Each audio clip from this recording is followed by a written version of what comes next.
자, 앞에 봅시다. 예, 정신 좀 차리고. 자, 이제 8장인데, 자, JSP, 이제, 빈에 대해서, 이거는 뭐, 여러분들이 지금 프로젝트를 하고 있기에, 빈이 무슨 뜻인지도 알 것이고, DTO 객체를 보는 겁니다. 그죠? 예. 보죠. 여기에서 액션 태그들이 많이 등장을 하니까, 뭐, 그렇게 어려운 것도 없어요. 여러분들한테는. 자, 빈이라고 하는 거는, 또 이거 안 되네. 예. 자, 우리가 빈이라고 하는 것은 원래 뜻이 뭐죠? 콩이라는 뜻이죠, 콩. 예. 근데 왜 빈이라고 부르는지 모르겠습니다. 아무튼, 이 빈은 JS 페이지 코드에서 상당히 많이 접하게 되고, 추후에 우리가 웹사이트를 구축을 함에 있어서, 이제 모델의 한 부분인, DTO 객체가 되는 자식입니다. 아시겠죠? 그래서, B는 한마디로 말하면 클래스입니다. 클래스고, 반복적인 작업을 효율적으로 만들기 위해서, 클래스의 목적이 이거죠. 그죠? 반복적인 작업을 효율적으로 하기 위해서, 우리가 붕어빵을 그렇게 만들잖아요. 그죠? 그런 거와 동일하다 이 말이죠. 그래서 B는 말 그대로 클래스니까 속성과 기능으로 이루어져 있다. 우리 예전에 생각해보면 객체 지향 개념 처음에 배울 때 우리가 뭡니까? 그거 공통적으로 뭐죠? 카드 클래스 기억나죠? 그죠? 그런 것들 TV 클래스 그죠? 이런 것들이 다 보시면 돼요. 그래서 JSP를 페이지를 만들고 액션 태그를 이용해서 빈을 사용을 하는데 이것도 일종의 어떻게 보면 태그가 아니라 자바 코드를 이제 우리가 좀 JSP 페이지에서 좀 줄이고자 해서 등장한 개념이다라고 보시면 돼요. 그래서 빈을 궁극적으로 사용하는 목적은 디자인 부분과 비즈니스 로직 부분을 우리가 분리를 하고 말씀드렸다시피 이런 것들이 우리가 클래스를 선언하는데 막 뭐죠? 거기다가 클래스 안에다가 이제 클래스 만들어 놓고 JSP 페이지에서 스크립트 리드 이용해서 유연산자로 막 쓰고 막 땡기고 자시고 하면 JSP 코드가 많이 복잡하겠죠. 맞나요? 예, 그런 것들을 좀 줄이고 그리고 또한 프로그램의 재사용성을 증가하기 위한 것이 이제 빈이 등장한 이유죠. 그래서 자바 언어를 우리가 학습을 하면서 데이터 객체, 인스턴스다. 그죠? 예, 인스턴스를 많이 만들어 봤죠. 지금도 만들고 있을 것이고. 그죠? 예, 그래서 이 인스턴스, 즉 데이터 객체에는 데이터가 있어서 그에 해당하는 우리가 항상 게터와 세터가 존재하죠. 그죠? 맞나요? 네. 그런데 이제 빈을 만든다는 것은 이제 클래스를 만든다라고 보시면 되고요. 아래와 같이 이렇게 패키지 안에다가 스튜던트 클래스를 만들어 놓고 이거를 우리가 이제 JSP 페이지에서 액션 태그를 이용을 해서 가져다가 우리가 값도 지정할 수 있고 값도 읽어올 수 있고 등등을 일련의 작업들을 할 수가 있더라라는 거죠. 그것을 이제 JSP 액션 태그를 통해서 어떻게 이 클래스를 빈을 이용할 수 있는지 한번 보도록 합니다. 뭐 이거는 뭐 설명드릴 필요도 없고요. 뭐 그리고 자바 클래스를 만드는데 java.io.serializable 인터페이스를 구현해야 한다 이렇게 되어 있는데 한다가 아니라 구현해야 한다가 아니라 권장 드리는 겁니다. 권장. 알겠죠? 예. 그리고 인수가 없는 기본 생성자가 있어도 그만 없어도 그만입니다. 왜? 이거는 인수가 없는 기본 생성자는 우리가 생성자를 만들지 않는다. 매개 변수가 없는 생성자가 없다. 그럼 알아서 컴파일러가 추가해 주니까 맞죠? 예. 근데 뭐 묵시적으로 한 개는 뭐 만들어 두는 게 좋겠죠. 그리고 모든 멤버 변수는 당연히 캡슐화 때문에 프라이빗를 쓴다. 잘 알고 있을 거고요. 그 다음에 이 프라이빗니까 외부에서 접근 못하니까 우리가 gett와 set를 제공을 해줄 수가 있더라라는 거죠. 그게 지금까지 우리가 자바를 배우면서 익혔던 내용 중에 하나가 됩니다. 그죠? 네. 그래서 우리가 웹브라우저에서 뭔가 요청을 하면 JSP 페이지에서 어떠한 내용을 빈지를 이용할 수도 있고, 이제 나중에 이게 이제 DTO 객체가 되니까, DTO 객체가 되면 이제 얘가 여기에 이제 우리가 요거와 동일한 테이블이 하나 존재함으로써 여기에 해당하는 데이터를 무자비적으로 끌고 오는 게 아니라 여기에 DTO 객체에 정의된 그 내용대로 하나씩 차곡차곡 넣어서 이거를 내용이 많다면 우리가 컬렉션에 담아서 어레이 리스트나 이렇게 담아가지고 리턴을 해준다. 그런 개념이죠. 그죠? 예. 지금 다 그렇게 하고 계실 거고. 그래서 뭐 이거는 뭐 워낙 우리가 많이 했기 때문에 볼 필요도 없고요. 자, 그 다음에 이제 요런 것들을 이제 좀 봐야 되는데요.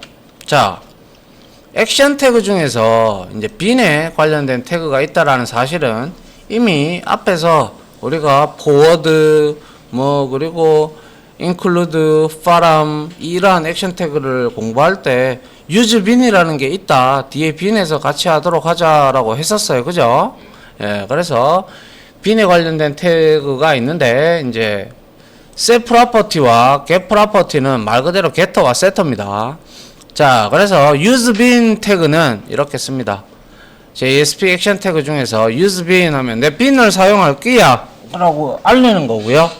그 다음에 이제 id는 그냥 참조 변수라고 생각하면 됩니다. 알겠습니까? 예, 참조 변수로 생각하시면 되고, 그 다음에 클래스는 야, 스튜던트 얘 참조 변수인데 이 참조 변수가 누구를 참조하는데 이놈입니다. 패키지 점 하고 클래스명을 적어주면 된다라는 것이죠. 그 다음에 스코프이 나오는데요. 이 스코프는 뭐 페이지도 있고 뭐 컨텍스트도 있고 세션도 있고 여러 개가 있어요. 그래서 이 스코프를 지정을 해주면 우리가 페이지만 지정을 하면 하나의 페이지에서만 적용이 된다라는 것이고, 통상적으로 우리가 나중에 프로그래밍을 할 때는 잘 쓰지는 않는데 그래도 빈을 쓴다면 통상 여기서는 페이지보다는 세션을 많이 넣습니다. 그래 연결이 쭉 될 거 아닙니까? 그죠? 예. 그래서 여기에 자바 코드 이렇게 있어 가지고 요 코드가 이거하고 똑같다라는 거예요. 이게 참조 변수잖아요. 그죠? 그리고 new 해서 인스턴스를 이렇게 만들어 준다는 거죠. 그래서 스코프에 나오죠. 그죠? 페이지, 리퀘스트, 세션, 어플리케이션. 그러니까 제가 잘못 말했네요. 컨텍스트가 아니라 어플리케이션이죠. 그래서 이렇게 하면 이 어플리케이션은 웹 어플리케이션 전역에서 다 쓸 수 있는 거예요. 그리고 세션이 유지가 될 때까지, 그리고 리퀘스트는 한번 요청을 받고 우리가 리스판스 할 때까지 유효한 거고, 페이지는 생성된 페이지 내에서 이제 되죠. 근데 이거는 이제 페이지가 바뀌어 버리면 이거 공유가 안 됩니다. 이거는 페이지로 설정해 버리면. 자, 그 다음 볼까요? 자, 그래서 뭐 ID 참조 변수입니다. 클래스가 있는 경로입니다. 그 다음에 스코프 아까 말씀드린 그 내용입니다. 그래서 액션 태그를 사용을 할 때, 자, 이렇게. 자, 멤버라는 클래스가 어디 있겠죠? DTO 밑에 있네요. 그죠? 그래서 멤버 빈 해서 페이지 하고, 자, 멤버에서 뭐 이런 형태로 가져올 수도 있고요. 뭐, 그리고 멤버가 느리면 뭐 이런 형태로 하는데, 통상 이런 형태로는 쓰지 않습니다. 깨놓고 얘기해서. 알겠죠? 예, 그냥 이거는 뭐 굳이 자바 코드를 줄이려고 하는 건데 굳이 이렇게 할 필요는 없는 거죠. 근데 이거는 이렇게 쓸 수도 있다라는 것을 보여준다라는 것이죠. 자, 그 다음 볼까요? 자, 그 다음에는 이제 세터와 게터가 나오죠. set property를 이것도 액션 태그고 이것도 액션 태그입니다. 그래서 여러분들이 지정한 id 값이 곧 name이 되죠. 이게 이제 참조 변수죠. 그래서 참조 변수에다가 우리가 이제 property라고 하면 이제 속성이 되죠. 그래서 여러분들이 빈즈를 만들면서 선언했던 멤버 변수 혹은 getter와 setter 등이 있는데 그 중에서 getter와 setter의 역할을 하는 놈이 이거다 이 말이죠. 태그로서. 그래서 자 name을 갖고 와라 이랬으면 얘는 자 student 객체에 getName이 되겠죠. 아 이게 set이네요. setName이 되죠. 그리고 그 setName의 값을 홍길동으로 저장해라 이런 뜻입니다. 그리고 이거는 이제 getter가 되겠죠. 그럼 이렇게 홍길동이 저장이 되어 있다면 여기서 name을 getName 하게 되면 당연히 여기에서는 getName이 홍길동이 리턴이 될 겁니다. 그죠? 예. 뭐 어려운 부분 없잖아요. 맞죠? 예. 다 했던 건데 뭐. 자, 그리고 이제 뭐 여기에서 뭐 name도 있고 property도 있고 value도 있고 farm도 있고 뭐 여튼 있는데 뭐 다 앞에서 봤죠. 요거는 name은 한마디로 말해서 참조 변수가 역할을 하는 게 name이고요. 그 다음에 property는 멤버 변수의 역할을 하는 거고 그리고 value하고 parum은 동시에 못 씁니다. 하나만 쓸 수가 있어요. 그래서 value를 웬만하면 우리가 쓰죠. 그래서 자 이렇게 값을 지정을 하는 거죠. 그리고 이제 property 출력 값은 뭐 이렇게 해도 되죠. 이렇게 해도 되는데 우리가 getter를 통해 가지고도 찍어도 된다라는 거죠. getter가 아니라 get property를 얻어서 말이죠. 그리고 나서 expression으로 찍어버리면 되죠. 맞죠? 예. 자, 그래서 이렇게 이것도 name, member 이런 형태로 이제 얻어내는 이거는 get property의 액션 태그에 예를 한 거죠. 나중에 뒤에 가면 우리가 이렇게 name을 얻어냈어요.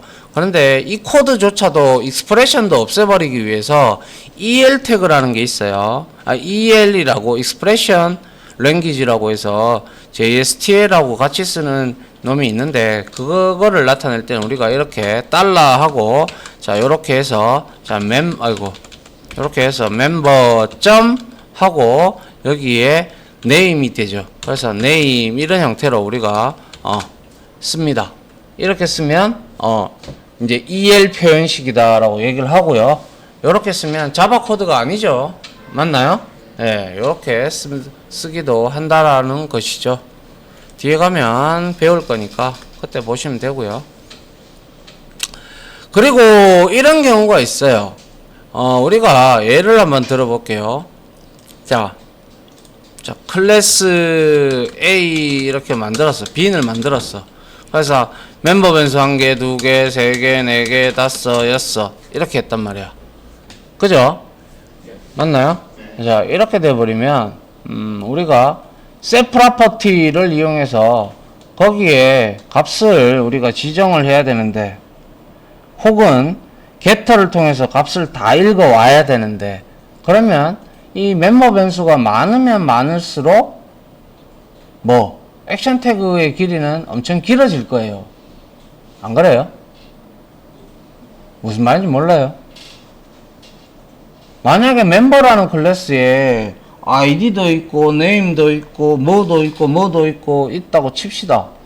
그러면 우리가 그 값을 읽어 올라 그러면 한꺼번에 다 읽어 올라 그러면 get property가 그 멤버 변수의 수만큼 get property가 있어야 되겠죠. 아닌가요? 맞죠? 예. 그런데 이제 그거를 이제 대신해 줄 수 있는 게 이제 아스타리크를 쓰면 저장되어 있는 값들을 동시에 다 읽어옵니다. 나중에 요거는 코드로서 확인을 한번 해보도록 하고요. 여기에 있죠. 예. 이게 끝이에요. 예. 이제 우리가 빈을 한번 이용을 해봅시다. 알겠죠?